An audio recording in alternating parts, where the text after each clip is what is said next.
evening and welcome to a Journal Club by Physicians Association for Nutrition Israel. We are a part of an international organization of health professionals aiming to reduce diet-related diseases, improve lives, and rethink health. One of the ways we choose to do that is by joining hands and getting updated in evidence-based knowledge on how to prevent and treat disease by healthy lifestyle and especially healthy nutrition. So I'm very excited and honored to host Dr. Nate Wood, a physician and chef, director of Culinary Medicine at Yale School of Medicine at the United States. Dr. Wood will present a first-of-its-kind clinical study examining the impact of a hands-on culinary medicine curriculum for medical residents. We will have a short Q&A session at the end of the presentation. Thank you very much, Nate. Great. Yeah. Thanks, Ronnie, for that introduction. So happy to be here. Thank you all for joining me at what I understand is 7:30 your time. So I'm sure there's a million other things you could be doing. So I appreciate you being here. So I'm sharing my slides and hopefully you're seeing them. Yeah? Yes. That's good. All right. Great. So I'll chat for 20, 25 minutes or so. I'm sure as I'm talking, you'll have questions. Feel free to save those to the end and there will be a time for Q&A as well. But I'm here today to talk about a paper that we recently published of this randomized controlled trial. And we did it in a virtual teaching kitchen and it was for primary care residents. And so really we're going to talk about like, what is culinary medicine? What is the state of the literature? What is the project that we did? And I'll of course go through some pros and cons and some limitations and future directions, but very curious if you all think of anything either. Curious to hear your thoughts as well. So I'm going to start by showing you a slide you probably don't need to be shown, which is about cardiovascular disease in the United States. But of course, in a lot of industrialized countries, this is the same story, which is that a lot of people have cardiovascular disease. And specifically in the United States, this has been the #1 cause of death every single year since 1921. So we know that cardiovascular disease is both prevalent and costing us a lot of lives around the globe. Diet is certainly contributing to cardiovascular disease. In fact, it's the third leading risk factor for morbidity, and it is the leading risk factor for mortality, right? So we know that diet is really important.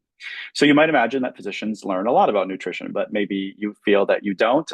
Many of the students I teach don't feel that way. Many of the physicians I work with don't feel that way, right? So despite cardiovascular disease being so tightly tied to diet and so many people being affected by diet-related diseases, really most medical schools do not provide much nutrition education. And then in your kind of hands-on residency, post-undergraduate medical education training, it doesn't really get much better. So doctors really are not provided with much nutrition education. And recently this has been identified as a systemic issue, right? This is an ethical lapse or a structural contributor in and of itself to diet-related disease, right? Like we are part of the problem. Not only are we not doing much for the solution, but in many instances, our field is part of the problem. So there's this field called culinary medicine, which I'm sure many of you are familiar with, but for those of you who are not, this is trying to step in and make things a little bit better. It's certainly fun. So it's this evidence-based field where we combine medicine and cooking and medical education and nutrition science, and together we teach people how to cook healthy food, either in a physical teaching kitchen or a virtual teaching kitchen, with the goal of helping patients to prevent and treat diet-related diseases and empowering our healthcare professionals to speak to their patients more about nutrition, and certainly in an evidence-based way. So when we do this specifically for medical trainees, we think of this as the laboratory portion, right? You have your nutrition lecture, and then the teaching kitchen, we're the nutrition lab. So we get to immediately put all of those learning points into action. And people really, because of that kinesthetic learning, have a lot of fun, but are more likely to remember the information, right? So the question is, though, why culinary medicine? Why don't we just do nutrition lectures? What might be the benefits, right? Because a lecture is pretty easy, doesn't require a lot of resources, and people generally know how to give lectures because that's how we all learned. But when it comes to culinary medicine, this is very much not the standard. It sometimes requires a lot of resources, and we're not really taught to teach in this way, right? This is kind of a novel pedagogical method.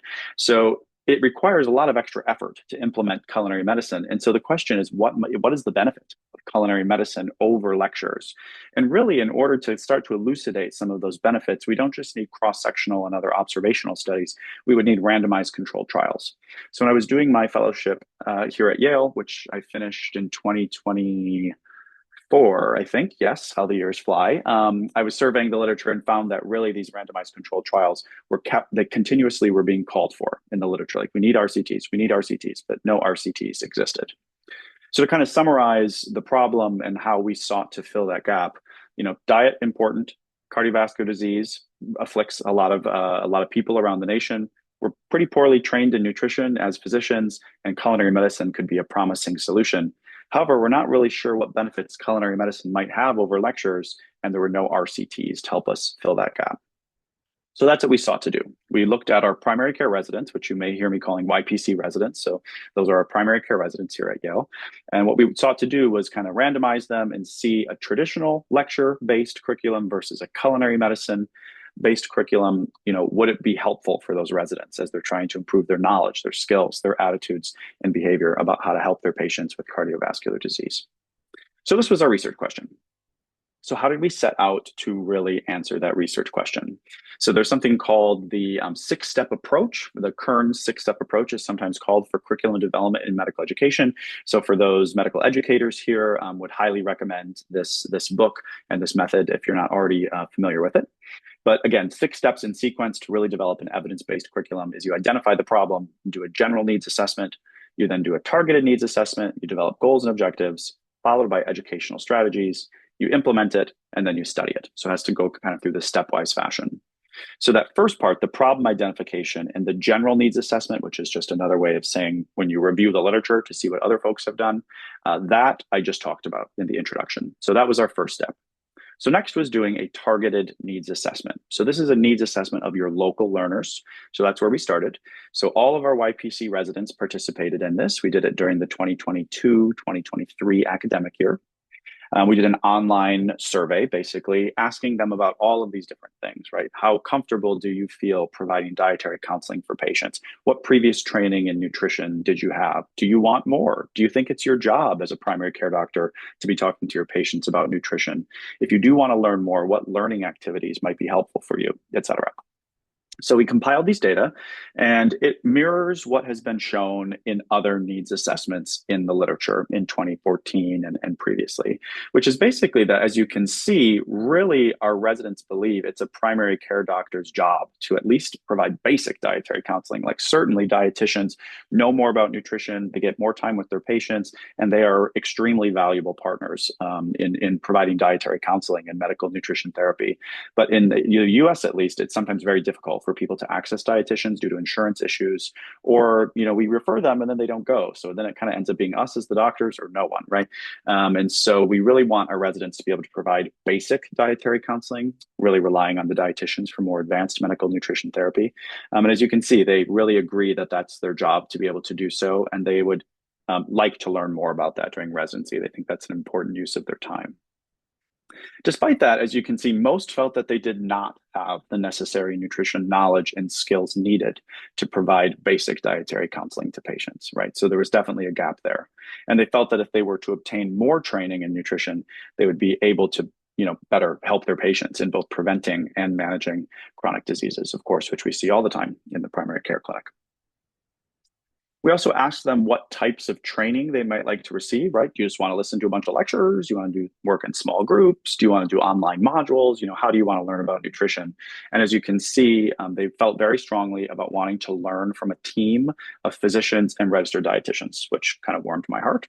So we make sure to do that with all of our teaching of our medical residents. And the number 2 thing, as you can see here, is they wanted hands-on training in a teaching kitchen. So this is very popular. Like if you say to the residents, do you want to sit in a lecture or do you want to cook healthy food with your friends and then eat it? They will all say they want to cook healthy food with their friends and then eat it. So residents and medical trainees very excited to participate in culinary medicine, which I'll talk about in a minute. So that was our needs assessment. And then the goal is to really take this needs assessment, both the global and this local needs assessment, and transform that over into a curriculum. So I'm not going to spend too long on these slides here about goals and learning objectives, but basically we really want residents to be able to work with registered dietitians. We want them to understand what a plant-forward dietary pattern is, how your diet impacts things like your triglycerides and cholesterol, how to reduce your blood pressure, the contribution of systemic barriers and racism that might contribute to patients having a difficult time eating healthy diets, cooking delicious, affordable, accessible, healthy foods, and really thinking about how to take recipes and modify them for heart healthiness are some of the learning objectives that we developed based on this needs assessment. So then it really comes down to these steps 4 and 5. So like actually implementing the the curriculum and studying it in an effective way. So this is where we did our randomized controlled trial. So how did we do this? We took all of our primary care residents and then we randomized them into groups. So basically our residents are already, when they get to residency, broken up into 4 groups, and they each do like 2-week blocks on clinic. And during their 2-week block on clinic, they get some lectures. And so we took 2 of those blocks and we randomized them to 1 intervention, and 2 of those blocks and randomized them to the control. So the intervention being the culinary medicine curriculum, which I'll tell you about in a minute, and the control being the non-culinary medicine curriculum. We did lots of surveys. So at baseline, immediately after their session, and then 8 weeks later. And this is kind of a greater insight into what the curriculum looked like. So for a lot of the components, they were actually pretty similar. And the reason for this is I can't just like throw up some videos to the residents. Like that would be so not fair to half the residents to make them do that. So I still wanted it to be a meaningful use of their time. So a lot of these things looked similar between the 2 groups.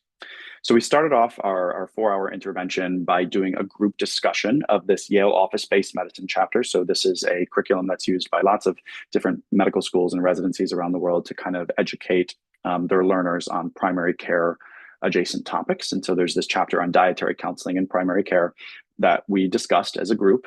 And it really relies on this JAMA paper, which you can see about the U.S. Preventive Services Task Force, really recommending dietary counseling to prevent cardiovascular disease. So both the control and the intervention groups did the same activity to begin. I then gave a 1-hour lecture on kind of the connection between diet and cardiovascular disease and how to intervene and prevent cardiovascular disease. Again, both groups got that.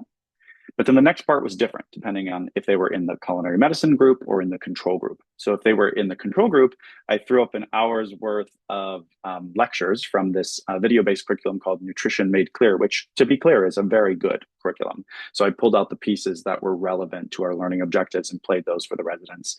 A lot of the residents, I will say, seemed to be doing their charting during that time. They were not super excited. Those who did the culinary medicine intervention, we sent them home with groceries. As you can see here, we said, you have 15 minutes, drive home, get on Zoom, turn on your cameras, get in your kitchens. And then we made this plant-based lentil bolognese together, which was quite fun. So that's where kind of the 2 arms had different activities. Both groups, we then participated in a group discussion about how we could apply this to our patients, and provide better dietary counseling. And then we did a Q&A with a registered dietitian because I wanted to give them some face time again with a nutrition expert and to really reinforce that dietitians are an important part of this puzzle that are sometimes forgotten, I think, unfortunately, in the field of medicine. So that was what our 4-hour curriculum looked like. As you can see, just kind of that 1 hour was different between the control and the intervention. So we tested their knowledge via a nutrition quiz. We tested their skills via a couple of activities that I'll talk about in a minute. Attitudes via this validated survey, and then we did some self-reported frequencies to assess their behavior. So to just tell you a little bit more about those, and then we'll get into the results, we came up with a nutrition quiz that tested 5 different topics. And as you can see here, this topic that's being tested is basically, which types of fats increase your LDL cholesterol more. And so it's saturated fats, right? So palm kernel oil being an example of that, whereas these other ones are unsaturated fats and would not raise your LDL as much, right? So we gave them a 5-question nutrition quiz at each of the time points, different questions each time, but same learning concepts. We asked them before and after about how confident they felt in various aspects of dietary counseling. So for instance, how confident do you feel discussing a plant-forward dietary pattern with patients? And they could rate it from strongly disagree to strongly agree. And then we dichotomized those results into agree versus strongly agree versus everything else. So that's what you're seeing here. This recipe modification activity was my favorite part of the study. So basically, I wanted the residents to be able to take recipes and help patients come up with realistic, delicious, but healthier substitutions, right? And that's kind of an advanced skill. And so what I did is before and after the intervention, I gave them this recipe modification activity. So this is an example here. So you say, okay, you're talking to your patient, you take a 24-hour dietary recall. They said they made a chicken coconut curry last night. These are the ingredients. What are 3 specific changes that they could make to make the dish more heart healthy? Right. So, for instance, adding more vegetables would be one example, like getting some maybe spinach in here or some broccoli or something of that nature, taking the coconut oil and swapping that out for an unsaturated fat, thinking about doing tofu instead of chicken thighs. So these types of examples. So we did that activity before and after the sessions to see if residents improved at that at all. There are not many validated surveys that we can use to measure the effectiveness of these types of curricula, but this is one example, the NIPS, the Nutrition and Patient Care Survey. And so we did one of those subscales, which basically assesses how important residents think nutrition is for them to address in primary care. So we did that survey before and after. And then we asked them how much basically they're counseling patients before versus after. So like, how often are you giving patients advice or educational resources for cholesterol? Great. And then we ended with one qualitative question, just asking them, what are you doing differently? Okay, so the fun part, let's get to the results. So really interesting differences, I would say, in survey completion rates. So in the intervention group, you can see that we had most people participating. And then at 8 weeks post, we had 68% of people participating, kind of, the more the better, but really hoping for 70% or more. Meanwhile, in the control group, everyone's like, screw you, everyone else got to cook, and I just had to watch videos, so I'm not filling out your surveys, basically is what happened. So definitely some differences in survey completion rates there. This is the classic table 1 showing all the demographics between the two groups, the intervention group and the control group. And as you can see, there were no statistically significant differences between the two groups for any of the things that we surveyed, except for the people who were in the control group actually had more nutrition education prior to residency. So kind of interesting. Spoiler alert, basically we ran models to kind of control for all of this, and it didn't change actually any of the results. So, but we did look at that. Okay, so looking at knowledge, that 5-question nutrition quiz, as you can see, the knowledge really increased in both groups, the control group and the intervention group, pre versus post, and then they maintained those knowledge increases longitudinally at 8 weeks also. When you look at the differences between the two groups, there were no statistically significant differences. So individually, everyone improved, really no difference between the intervention and the control. As far as their self-reported confidence, how confident do they feel in providing these various aspects of dietary counseling? You can see on the left, the intervention in culinary medicine, there were improvements in all 5 domains, whereas in the control group on the right, there were really only improvements in 2 out of the 5 domains. So we really saw increases in confidence in the intervention group that we were not seeing in the control group.